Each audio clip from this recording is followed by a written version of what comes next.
In that incident at Walter Sisulu, there had been growing tensions between students and this residence manager and, of course, the management of the university. And you've pointed to the fact that we need to take lessons from the hashtag fees must fall and hashtag roads must fall student protests that you believe should inform protocols that should form the basis of all engagements between students and other stakeholders who run the university.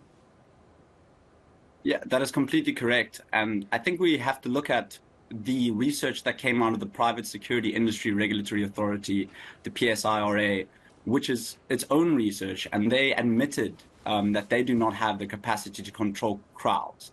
So to understand what I'm speaking about here, I'm speaking about these security agencies that are employed by the variety of these universities to handle student safety. And I think that word is the key word there, student safety. They're not there to enforce the safety of university property or the safety of that aspect, but to first and foremostly make sure that the students are in an environment where they can grow, be educated in a safe environment. And when we are in this kind of state where so many of the complaints that students have had, you touched on the accommodation and you touched on also the fees.